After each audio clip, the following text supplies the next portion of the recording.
अब सवरिया रे गोइया हो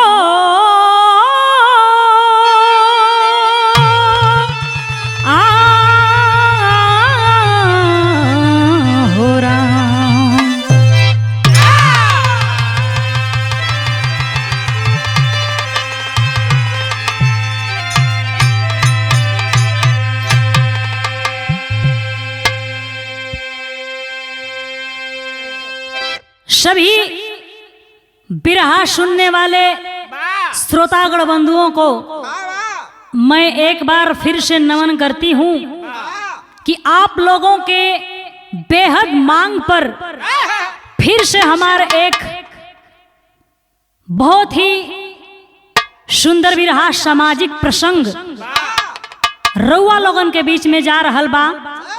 ई गीत जवाहर फिल्म स्टूडियो रसड़ा बलिया जौन कोटवारी मोड़ पर पड़ेला, जिस स्टूडियो के निर्माता हैं आदरणीय कमलेश यादव जी और रिकॉर्डिस्ट आप जितेंद्र जानू जी और हमारे गुरु हमारे मार्गदर्शक आदरणीय कवि सूबेदार यादव जी।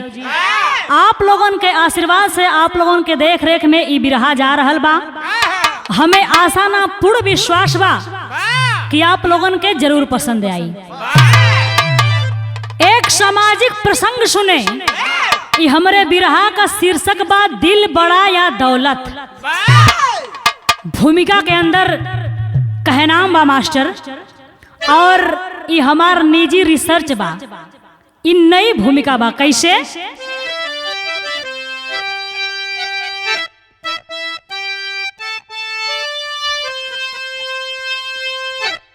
कि करबा भलैया तो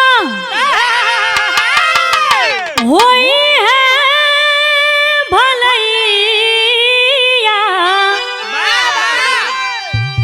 बुरा काबा बुरा परिणाम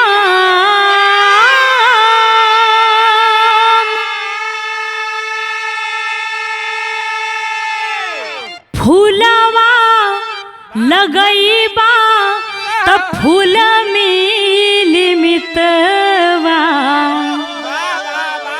अब बबूरे पर फरी नाही आम।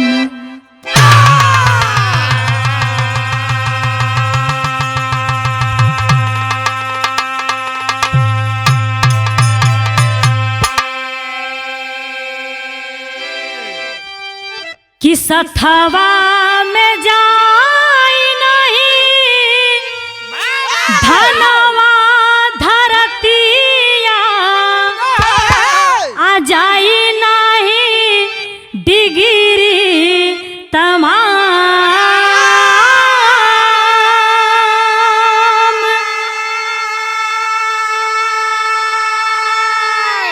अपरहित के काम आवे जेकर जिंदगनिया ओकर होला दुनिया में नाम।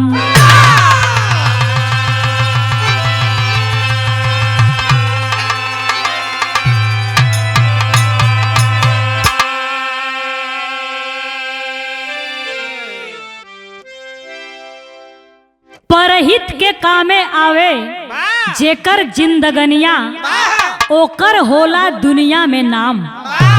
ऐ भैया बड़े ही साफ साफ शब्दों में कवि जी भूमिका की रचना किए हैं।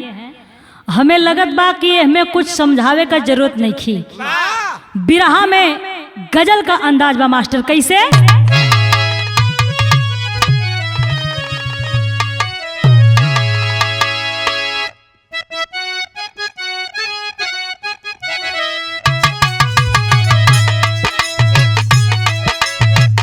बड़ी सुंदर गजल बा और प्यार का बात बा कि प्यार कभी छुप ना सके। तो कहना है क्या हम लाख छुपाए प्यार मगर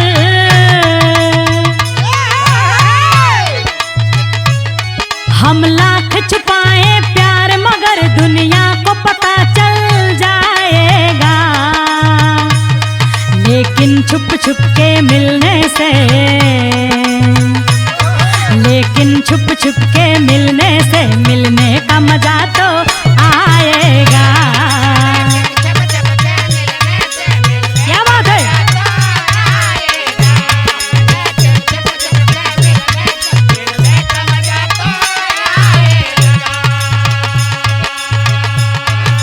लेकिन कितना सुंदर भाव कवि जी लिखले हुवन, जरा आप लोग गौर करल जाइए।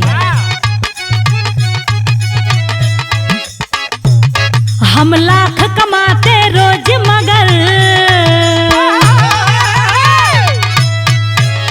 हम लाख कमाते रोज मगर ना साथ में कुछ भी जाएगा, लेकिन उस दौलत से कोई,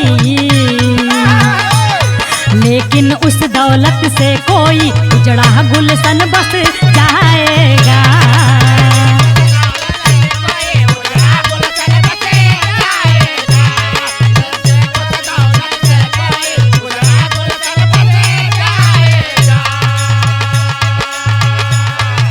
तो पैसे के पीछे भागने वालों, पैसा बहुत कुछ है लेकिन सब कुछ नहीं है। पैसा क्या है? कवि जी शेर में भाव लिखते हैं, कैसे?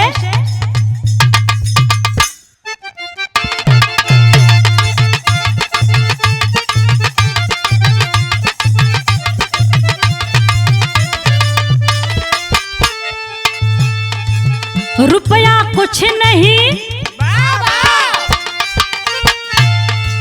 रुपया कुछ नहीं बस कागज का एक टुकड़ा है, रुपया कुछ नहीं बस कागज का एक टुकड़ा है, मगर भूमंडल के लोगों का हरता दुखड़ा है।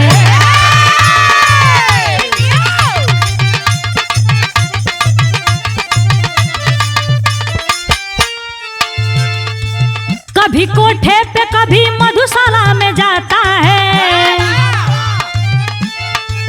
कभी कोठे पे कभी मधुशाला में जाता है, कभी लोहू से सना अपने को वो पाता है।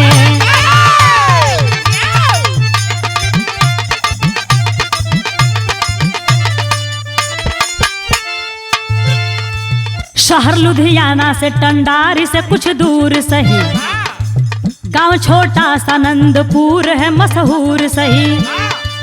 भूपेश रावत गरीबी में दिन बिताते थे, ब्याह बेटी का चाह कर भी ना कर पाते थे। दोस्तों, यहीं से कहानी की शुरुआत होती है। जे भी भाई लुधियाना गयल होई तो उ जानत होई कि लुधियाना का एक ठे मशहूर स्थान है जौने का नाम बा टंडारी। वही टंडारी के बगल में एक ठे गांव पड़ेला जौने गांव का नाम बा नंदपुर। आ वही नंदपुर कर रहे वाला भूपेश रावत बहुत ही गरीबी में अपन दिन बितावत रहलन हो बाबू। गोद में भगवान एक ठे बेटी देहले रहलन।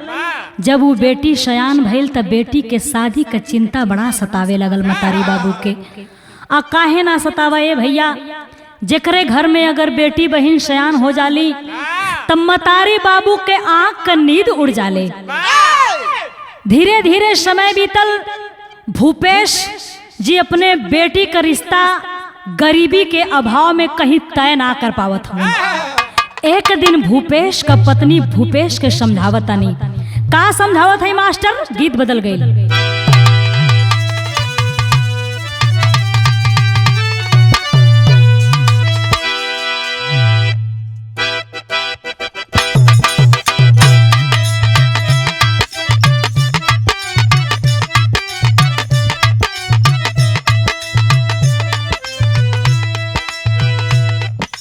ये गीत बिल्कुल नई बा और बड़ी जोर शोर से मार्केट में चलत बा मास्टर।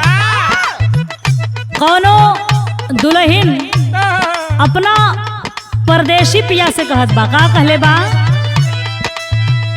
मना कई नहीं पूर्ववा ना जइहा ये पिया,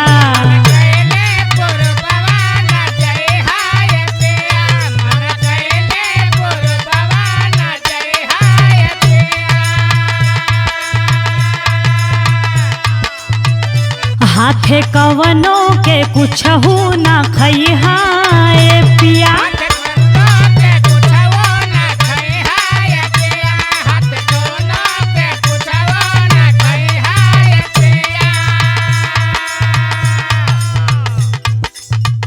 मना कहिनी पूर्ववा ना जइहा ये पिया, हाथे कवनो के कुछ हो ना खइहा ये पिया। बलमू के बिगड़लस बंग लीनिया रे बंग लीनिया, चित बदली खिया के मती मरलस रे बंगलीनिया।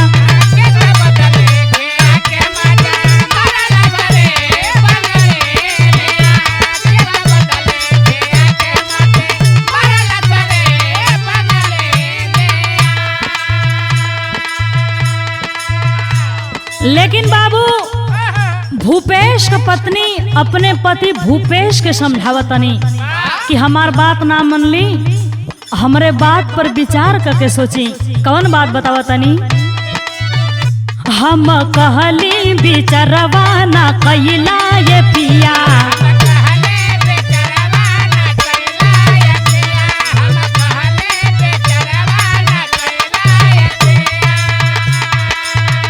सेठ साहब के घरवा ना गइला ये पिया।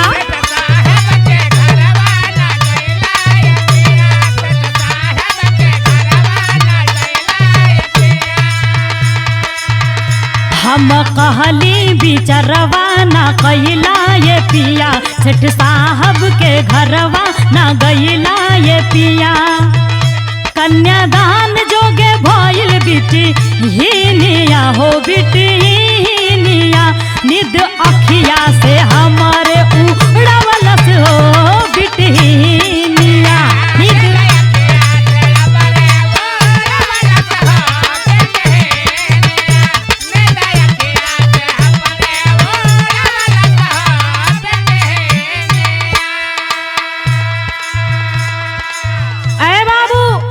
भूपेश का पत्नी कहली कि जाके पहले बगलिए में जवन सेठ जी हुवन तनी उनसे मिला, उनसे बात करा, का जनी कोनो रास्ता निकलिए जा। तब भइल का कहे नाम बा, लाला राम दीन से भूपेश की ये बात हो।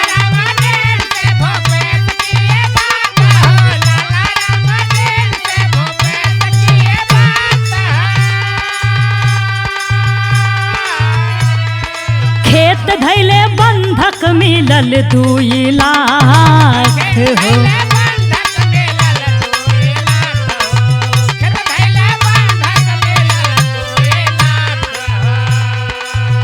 तब भैया ससुराल गइली बिटी हिनिया हो बिटी हिनिया, निद अखिया से हमारे उड़वलस हो बिटी हिनिया।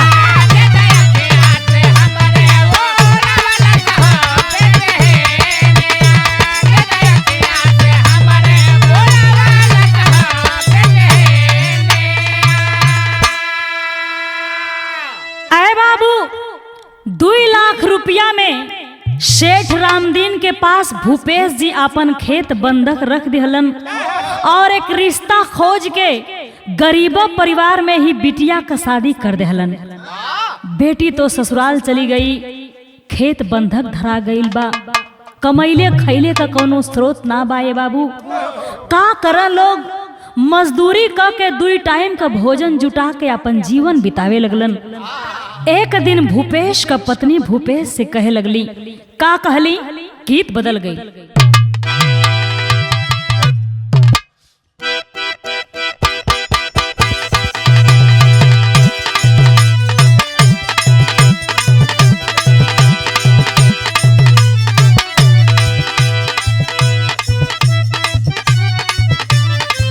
क्या बात है?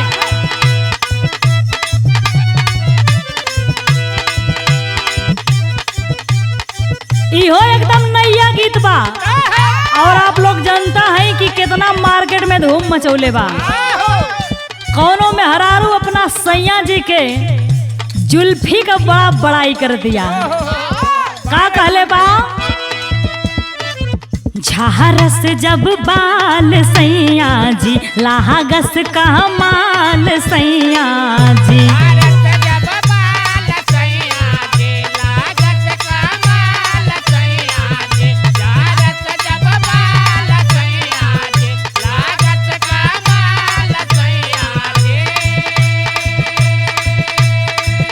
बगली से निकाल सैया जी उड़ावस रुमाल सैया जी।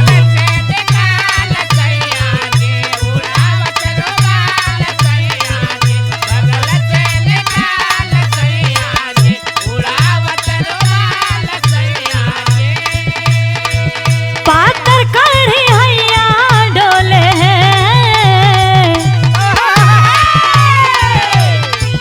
पातर कढ़ी हैया डोले हो नदिया के बीच जैसे नैया डोले वसही मोर सैया डोले है।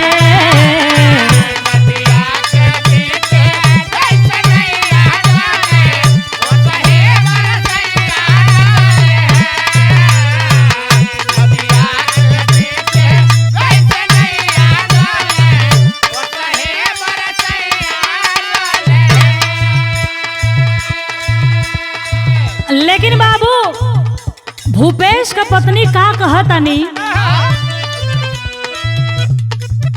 कहली तीखार सैया जी कोइला विचार सैया जी।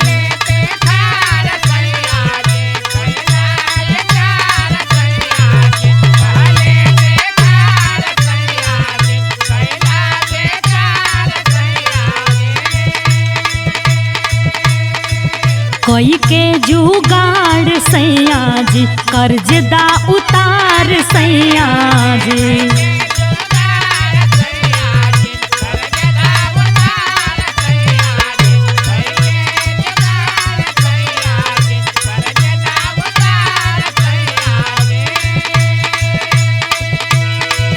कवन न कमैया होले हो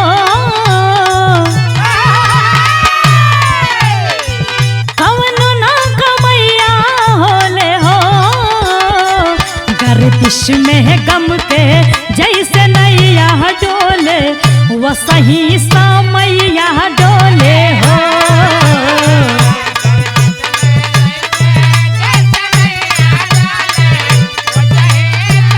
क्या बात है।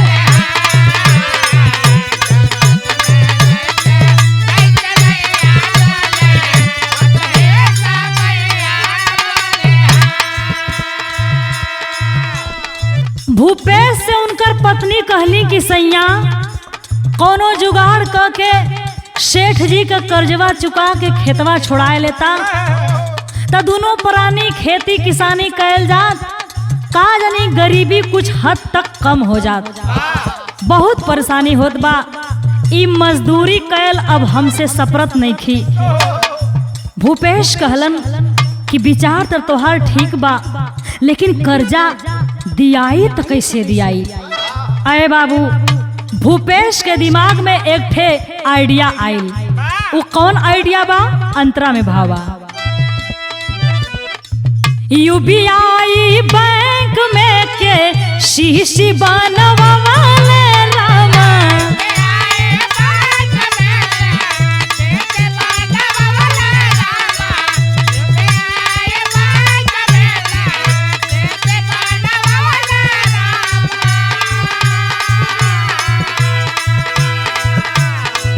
मिलल तब 2.5 लाख योजना बनवाले रामा।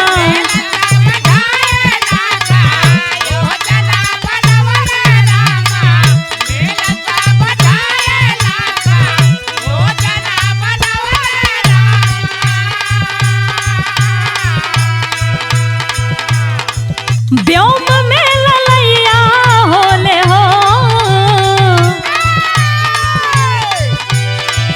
व्योम में ललैया होले हो गर्दिश में गम के जैसे नैया डोले वसही समैया डोले हो।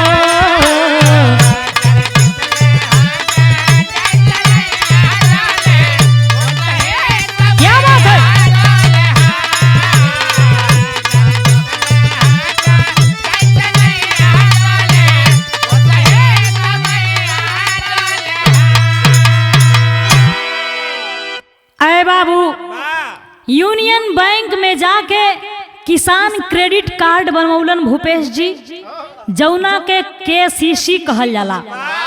उनके खेत पर 2.5 लाख का लोन मिल गई। सोचलन कि 2 लाख रुपया सेठ का चुका के अब 50,000 रुपया अपने खेती में लगा के मेहनत से किसानी करल जाई। का कैलन बाबू, 2.5 लाख रुपया जेब में रखलन और बैंक से सीधे घर की तरफ चल दहलन। लेकिन कोनो साधन के अभाव में बाबू धीरे धीरे अंधेरा होखे लगल। साधन कोनो मिलत नहीं खी, अंधेरा होखे लगल। अंधेरा देख के घबराए लगलन भूपेश जी। सोचत हुवन इतना ज्यादा पैसा साथ में बा, रात में हमरे साथ कोनो घटना घट सकेला, लेकिन जाई तो कहाँ जाई, कोनो रास्ता सुझत ना बाए बाबू। यह कुल सोचत जात हुवन, तब तक देखलन सामने एक घर में बारात आइल बा। बाजा बजत बा, बफर व्यवस्था बा, चारपाई लगल बा, गद्दा बिछल बा। सोचलन कि काहे ना यही बरतिया में आज का रात रुक जाई, यही 2 पूड़ी खा के कोनो चारपाई पर सुती रहब, सवेरा होई तो घरे चल जाए। यह सोच के बाराती में रुक गईलन और यहर बारात द्वार पर जब पहुंचल बा तब भइल का, यहाँ तर्ज बदल गई।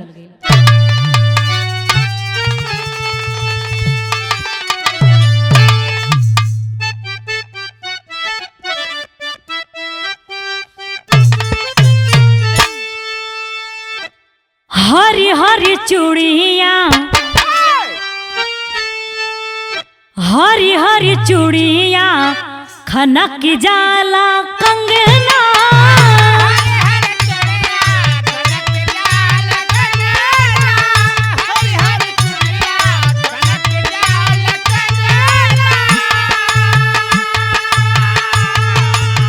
हरी हरी चूड़िया, खनक जाला कंगना।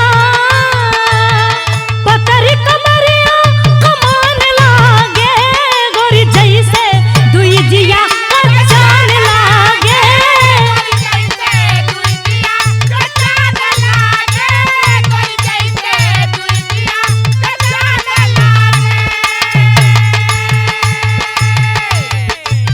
लेकिन भाव में कहना बा, मेहंदी महावर से महक जाला अंगना।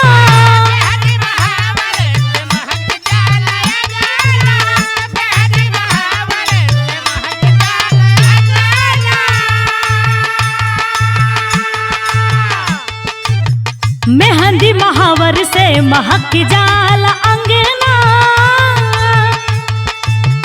परिछन पे लोग तकरार कइले, दे दा 2 लाख रुपया करार कइले।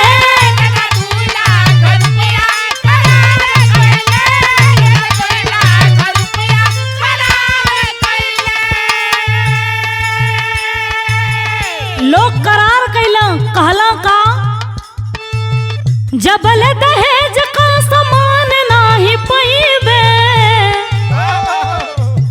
तबले न मंगिया में से नूरा सजैबे।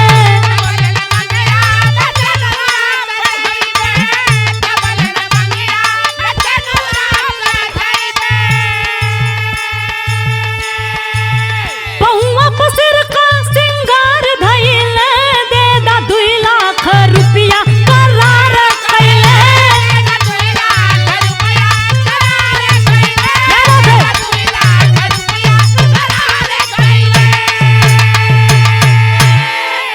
अरे बाबू, द्वार पूजा लगल बा, तबले तो दुल्हा का बाप लड़की के बाप से कहलन कि जो बुलेट की बात हुई थी वो बुलेट कहाँ है। अरे बाबू, घरात पक्ष वाले बुलेट ले आके सामने खड़ी कर दहलन दुल्हा के और दुल्हा के बाप के सामने। तबले फिर लड़का का बाप कहलन, और वो 2 लाख रुपए की भी बात हुई थी, पैसा भी अभी चाहिए।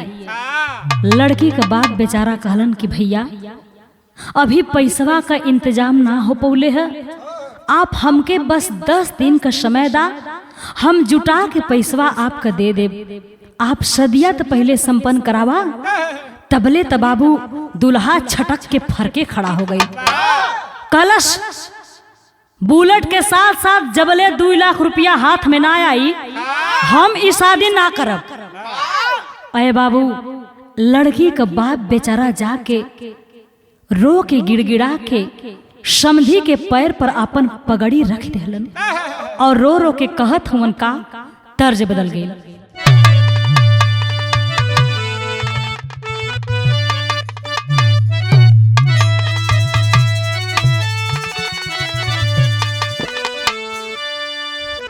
तर्ज बड़ी पुरान बा, कैसे कि बाबू दरोगा जी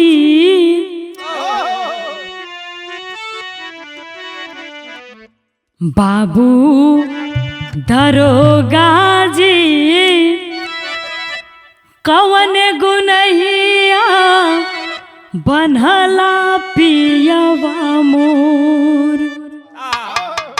लेकिन उ लड़की का बाप समधी के पैर पे अपन पगड़ी अपन मर्यादा रख के और रो रो के कहत हमन का समधी साहब हो,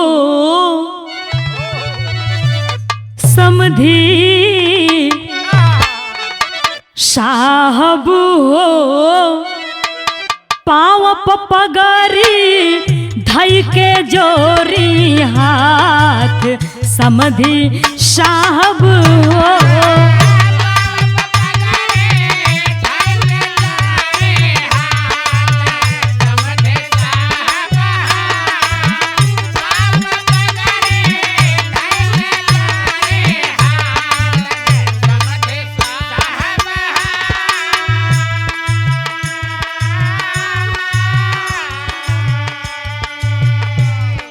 कहलन का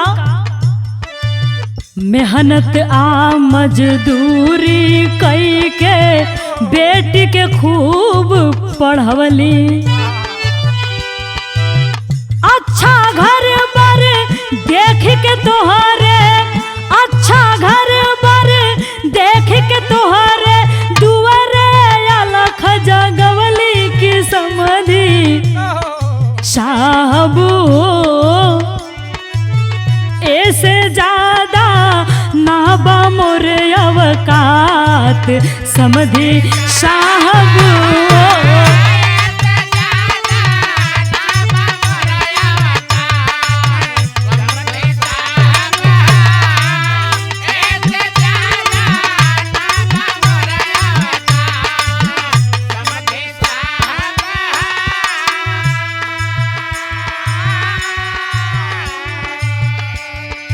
अरे बाबू, ओ लड़की का बाप समधी साहब से कहलन कि साहब हम मेहनत मजदूरी कर के जहाँ तक हमार बेटी कहला ओके वहाँ तक पढ़ौली, हमरे पास बेटी के पढ़ाई के सिवा कोनो दूसर दौलत ना बाए समधी साहब, आप बुलेट लेला, हमके पास 10 दिन का समय दा, हम अपन खेत बेच के 2 लाख रुपया दे दे, लेकिन हमरे पगड़ी का लाज रखला इतनी बेर साहब, हमरे पगड़ी का लाज रखला।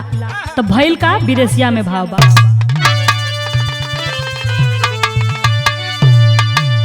कि लाख देत रही गईल ए बाबू, बाबूजी दोहैया हो, लेकिन नया राजिया के सुने निर्दया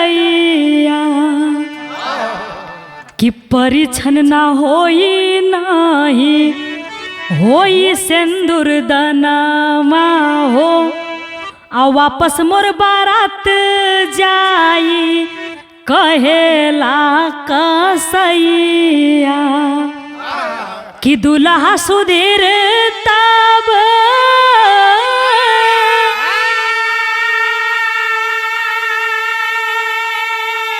ए बाबू तोड़ेला कंगनवा हो, आ निर्मला के अखिया से बहे सवनैया।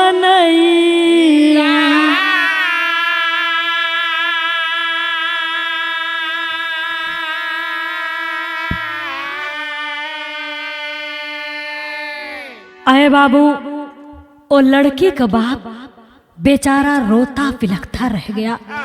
लेकिन वाह रे दहेज के लोभी, पैरवा से पगरिया के छटक देहलन हो बाबू।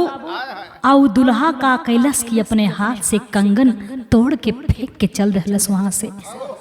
आज वो लड़की जौने का नाम निर्मला रहल बाबू, घर के अंदर दुल्हन का रूप सजा के बैठल बा। जब खबर के पौली की बारात हमार वापस जात बा त झरझर झरझर आंख से आंसू चले लगल और सोचत का है टेरी में भाव लगल।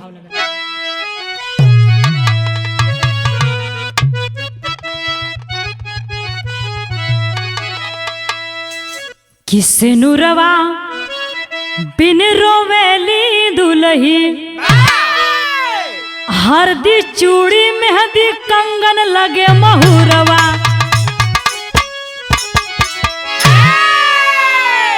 अरे बाबू, घर में उ लड़की दुल्हन के रूप में सजल बा और रोत बा। अयहवर दुआरे पर भूपेश जी, वही भूपेश जी जौन अपन बैंक से जौन 2.5 लाख रुपया निकलले रहलन बाबू। भूपेश जी ई माजरा कब से देखत रहलन। ओ बाराती में ठहरल रहलन कि सवेरे के अपने घरे चल जाई। देखत देखत ना रह गई। का कैलन, ओ लड़की के बाप का पगड़ी जाके उठा के और लड़की के बाप के कपारे पर बांधत हुवन और उनके आंख से आंसू पोछत हुवन। लड़की का बाप देखलन, कहलन भैया आप के हवा, हम तो आपके पहचानत ना है। आप घर दिया और से हवा की बरतिया और से हवा। भूपेश जी कहलन कि भैया ना हम घरतिया हैं ना हम बरतिया हैं। तुहार ई दुख देख के हमार दिल बड़ा दुखित भइल। त कहलन का पद में भाव लगल कि जो खून करे अरमानों का, भैया तोहार ई दुख देख के हमार दिल एकदम द्रवित हो गल है। एह लिए हमके कहे के पड़ल है का कि जो खून करे अरमानों का पगड़ी की कीमत क्या जाने। जो रुपए का सौदागर हो एक गरीब की हिम्मत क्या जाने। कहलन कि क्रोधित हो भूपेश तब उबल पड़े। अरे क्रोधित हो भूपेश तब उबल पड़े, दौलत से झोली भर लेना। नोटों की गड्डी फेंक दिए जो फादिल वापिस कर देना। अरे बाबू, तमा उठे भूपेश जी और कहने लगे, अरे दहेज के लोभियों, पैसे के आगे एक गरीब बाप के पगड़ी की कोई मर्यादा नहीं, कोई इज्जत नहीं है। और निकाल करके नोटों की गड्डी फेंक देते हैं उन दहेज लोभियों के सामने। भूपेश जी कहते हैं, लालची लोगों, लो कितना पैसा लोगे, लो जितना तुम्हें चाहिए उतना लेकर और हमारा वापस कर देना। अरे बाबू, पूरा घरतिया बरतिया आवाक लोग कहत हम हाई देखबा, ये आदमी शकल से भिखारी लगत है, लेकिन वाह इस शख्स का दिल कितना बड़ा दिल है। इसीलिए कहा जाता है कि व्यक्ति को सूरत से नहीं सीरत से पहचानना चाहिए। अब वो दुल्हा का लालची बाप का कैला मानिक भैया, हाली हाली कुल रुपया हाँ गिन के रखला, कहला हमके दहेज से मतलब है। तू कुछ कहा बाहरे लालची, शर्म आ मानवता नाम का कोनो चीज ना बा। ओकर शर्म मर गईल बा, ओकरे अंदर का मानवता खत्म हो गईल। और का कैले दुल्हा का बाप 2 लाख रुपया ध के और 50,000 वापस कर देहल, तब जाके शादी संपन्न भइल। तब भइल का पहपट में भाव लगल।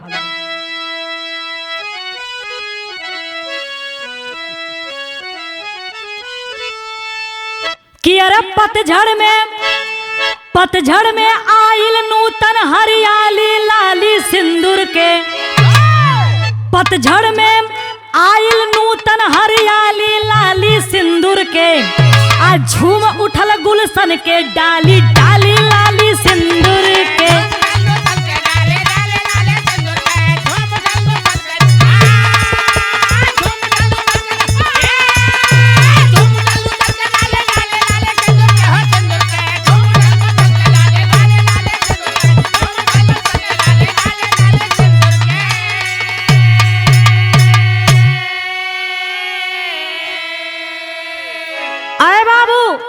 वहां जितने लोग इकट्ठे थे सब ओ भूपेश का बड़ा बड़ाई करत हुन। का कहलन कि अरे कहे लोग कि कवन मसीहा आज कहां से अइले हो, आ नजर बचा के भूपेश रावत घर के राह तकवले हो। अब बढ़ल ब्याज तब लोन करे बदहाली लाली सिंदूर के, आ कटल आरसी बीमार भई घर वाली लाली सिंदूर के।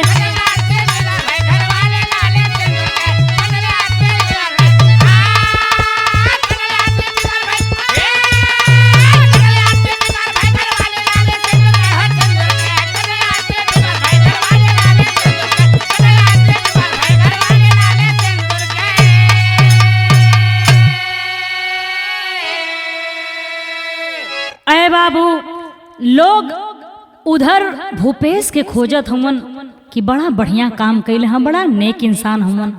आयहवर भूपेश रावत सबसे नजर बचा के अपने घर आ गईलन और आके सोचत हुवन कि सेठ का कर्ज भी ना दिया पौला, खेत भी ना छूट पौला, एहर बैंक को कर्जा भी चक्रवृद्धि ब्याज से बढ़त बा, पैसा ना भरा पावत बा त आरसी कट गईल।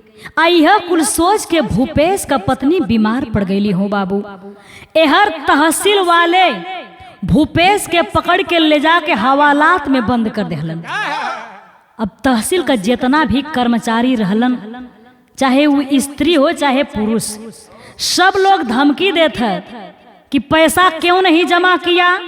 वहां की एसडीएम साहब एक महिला थी, वो कहती कि लगता है ये लोन लेकर जुआ खेल गया होगा या दारू पी गया होगा। ऐ बाबू जब इतनी बात भूपेश सुनलन कहलन, एसडीएम साहिबा हम लोन का पैसा न जुआ में खर्च कैलिन न दारू में खर्च कैलिन। एसडीएम साहब कहली तो फिर क्यों जमा नहीं किया, क्या बैंक तुम्हारे बाप का है? एसडीएम साहब का बात सुन के भूपेश का करेजा जैसे लगल छलनी हो गई हो बाबू। कहलन ना एसडीएम साहब ना, हमरे मरले बाप के गाली मद्दा साहब, अगर हम बताइब न कि काहे हम जमा ना कैले तो सबे हमके पागल समझबा, लेकिन सुना काहे ना हम जमा कैली बतावत हन कैसे। आल्हा में प्रमाण मिला।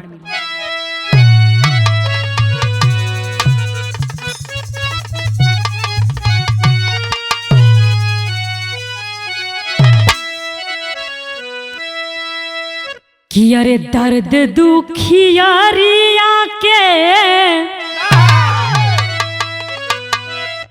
कि दर्द दुखियारिया के जाने दुखियारिया साहब,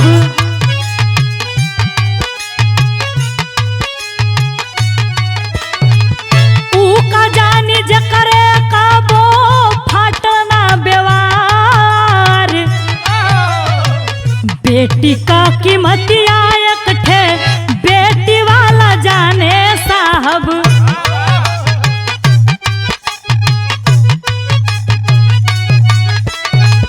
ऊ का जानी जे करे गोदी बिटियो नाही बाय, लोन लेके कर्जा सोचली सेठ कह चुकई साहब।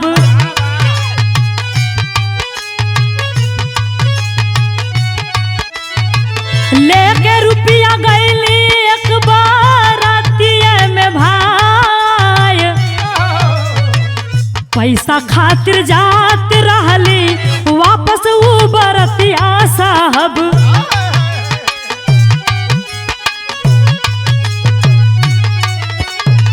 दे के 2 लाख दिहली शादी करवाए, जेल का न चिंता खाली ये कही फिक्रिया साहब।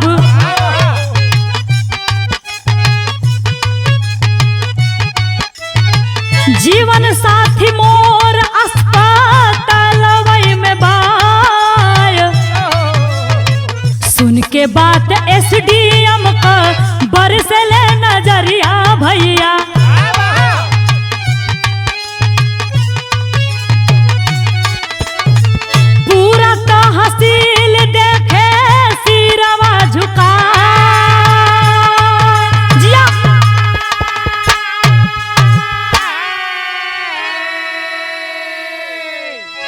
बाबू, भूपेश जी कहत हमन की जानल चाहत हुआ लोग कि हम अपन पैसा लोन का काहे ना जमा कर पौले। सबके सामने भूपेश अपने गरीबी का बात बतावे लगलन। कहलन, ए साहब, हम गरीब आदमी सेठ जी के अपन खेत बंधक रख के अपने इकलौती बिटिया का शादी कैली। आ सेठ का पैसा, सेठ का कर्जा चुकावे बदे हम केसीसी करा के बैंक से लोन लेहली। लेकिन ए साहब, उ लोन का पैसा लेके हम आवत रहली, रास्ते में हमके अंधेरा हो गल, एक बारात में रुक गईली कि यहीं रुक जाई, फिर सवेरे अपने घरे चल जाई। लेकिन रुक के देखत का है कि एक बेटी का बारात 2 लाख रुपया के चलते वापस लौट के जात रहल। ओ लड़की के बाप का दर्द हमसे बर्दाश्त ना भइल साहब, क्योंकि मैं भी एक गरीब बेटी का बाप था। और 2 लाख रुपया दे के ओ बारात के रोकवा के फिर से ओ शादी के हम संपन्न करौली हो साहब। और 50,000 रुपया हम ओ लड़की के बाप के दे के ई कहली कि हमरे तरफ से ओ हमरे धर्म के बिटिया के एक ठे सोने का चैन खरीद के दे दिया। ए साहब, अगर ई गुनाह तो हम ई गलती बार बार करब साहब। यह हमार गलती बा, न पैसा जुटल न लोन जमा कैली। हमके जेल का चिंता ना बा साहब, हमके जेल का चिंता ना बा कि हमके आप लोग जेल में बंद कर देबा। हमके खाली इतना चिंता है कि हमार पत्नी हॉस्पिटल में जिंदगी और मौत से जूझ रहा है। खाली एक बार हमके हमरे पत्नी से भेंट करा दा, ओकरे बाद हमें जिंदगी भर आप लोग जेल में बंद करके रखिया, हम उप तक ना करब। अरे बाबू, भूपेश का गम भरल बात सुन के एसडीएम साहिबा के भी आंख से आंसू छलक पड़ल। कुर्सी पर से खड़ी हो गईली और करत का है खड़ी के लाइन में कहे नाम बा।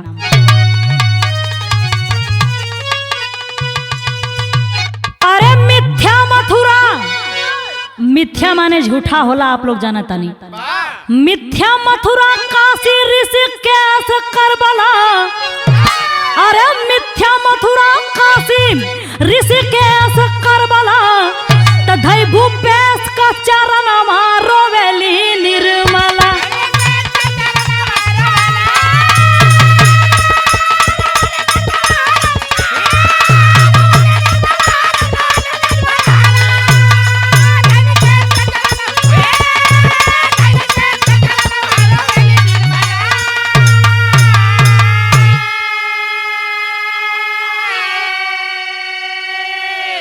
आए बाबू, दौड़ करके एसडीएम साहिबा भूपेश का पैर पर गिर के रोवे लगली। भूपेश कहत हूँ, अरे साहब, आप एक एसडीएम हो के, एक इतनी बड़ा अधिकारी हो के हमरे ऐसन गरीब के पैर पर गिर के रोवत हैं, आ काहे रोवत हैं? ये आपके शोभा ना देता। तब एसडीएम साहिबा रो के कहे लगली, अरे बाबू, वहां तहसील के लोगों से कहने लगी कि आप लोग भी जानना चाहते हैं कि मैं क्यों रो रही हूँ। कहली, बाबूजी, तुम जानल चाहत हुआ ना, आश्चर्य में होबा कि काहे हम रोवत हैं। भूपेश जी के समझ में ना आवत बा कि एसडीएम साहिबा हमके बाबूजी काहे कहत हैं। तो एसडीएम साहिबा बतावे लगली कि सुना बाबूजी, जौने लड़किया का सदिया अपने पैसवा से खुद संपन्न करौला ना बाबूजी, वो लड़की कोई और नहीं, वो कोई और नहीं बाबूजी, वो लड़की मैं ही थी। और एक बात और कहली, का कि अरे रात दिन लागल रहे इहे यार मनवा, अरे धर्म के पिता का कैसे होई दर्शनवा।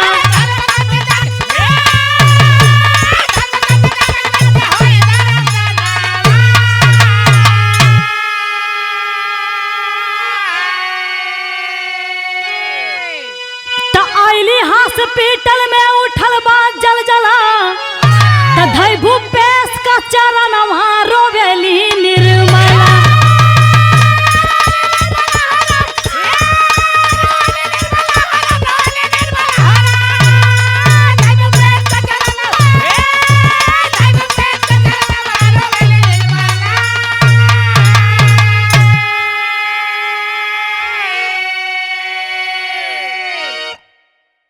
बाबू निर्मला भूपेश जी से रो रो कहत बा, एक तरफ खुश बाड़ी और एक तरफ आंसू चलत बा कि बाबूजी हम यह सोचत रहली कि ओह मसीहा का हमके दर्शन कब मिली। आए बाबू का कैली, तुरंत एसडीएम साहिबा ड्राइवर को बुलवाती हैं और भूपेश को साथ में लेकर और अपने ड्राइवर से कहली कि जितनी जल्दी हो सके गाड़ी हॉस्पिटल में लेके चलो। आए बाबू गाड़ी हॉस्पिटल तक पहुंचत पहुंचत ये खबर मिलल कि भूपेश की पत्नी इस दुनिया से अलविदा हो गई। लाश के पास जाके भूपेश झरझर झरझर आंस भावत हुन, कहत हवन कि अरे पगली इतनी जल्दी का रहल हमके छोड़ के गई, लेके देखा है के आइल बा जौने धर्म के बिटिया के हम पैसा दे के उनकर शादी संपन्न करौली, देखा आज वो धर्म का बिटिया भी तुमसे मिले आयल है। निर्मला के आंख से लगातार आंसू चलत बा बाबू। रोते हुए कह रही हैं निर्मला कि अगर मुझे पता चल गया होता तो मैं अपने जीवन की सारी कमाई लुटाकर अपने धर्म की मां को बचा लेती। अय बाबू ओ धर्म के मतारी के निर्मला अंतिम संस्कार करौली और कैली का कि अरे बैंक वाला लोन सब निर्मला चुकवली, कर्ज दे के सेठ से जमीन के छोड़वली।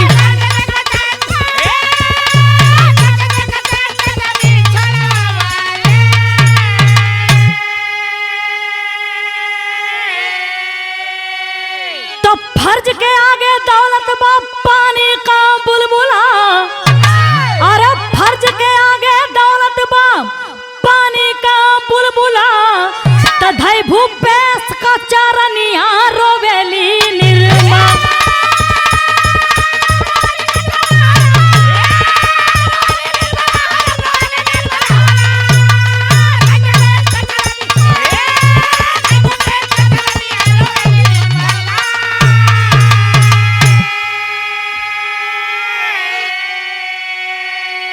अरे बाबू जितना भी बैंक का लोन रहल ओ लोन के चुका के और सेठ का पैसा वापस करके अपने धर्म के पिता भूपेश का जमीन छोड़वली। आ जहां भूपेश का बेटी बिहल रहली ससुराल में, वहां अपने पैसा से उनकर पूरा बढ़िया मकान बनवली। आ कहली कि बहन मैं एसडीएम तो बाद में हूँ, पहले तुम्हारी छोटी बहन हूँ, बाबूजी का जगह जमीन मकान सब कुछ तुहार है, लेकिन एक चीज हम तुमसे मांगत हैं बहन, इनकार मत करिया। अपने पूरे उम्र में बाबूजी बड़ा कष्ट उठौले हुए, उनकी बाकी जिंदगी मैं खुशियों से भर देना चाहती हूँ। मैं इन्हें अपने पास रखकर इनके चरणों की पूजा करूंगी। अगर ये नहीं होते बहन तो मैं उसी दिन फांसी लगाकर अपनी जान दे देती। अगर ये नहीं होते बहन तो मैं उसी दिन फांसी लगाकर अपनी जान दे देती। मैं जो कुछ भी हूँ साहब, मैं जो कुछ भी हूँ सब बाबूजी की बदौलत है, बाबूजी की देन है। लेकिन बहन मैं तुम्हें भी पिता के प्यार से दूर नहीं करूंगी। तुम्हारा जब दिल करेगा बाबूजी से मुलाकात करने आ जाना। हमारे घर के दरवाजे बहन तुम्हारे लिए हमेशा खुले रहेंगे। आज से बाबूजी के पास एक ना दू ठे बेटी हैं, तो प्रमाण मिलता है साथियों कि आज भी एसडीएम साहब के पास धर्म के पिता से सम्मानित भूपेश बहुत ही ऐश का जिंदगी गुजार रहा हूँ और दोनों बेटी पिता भूपेश का बहुत सम्मान करेली। कहानी यही विराम लेती है। एह लिए बिरहा का शीर्षक दिहल गईल बा कि दिल बड़ा या दौलत। लास्ट लाइन में कहना बा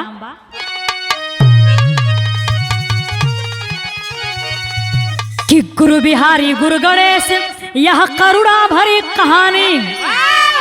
कवि चंद्रिका रामदेव सुन बहे नयन से पानी।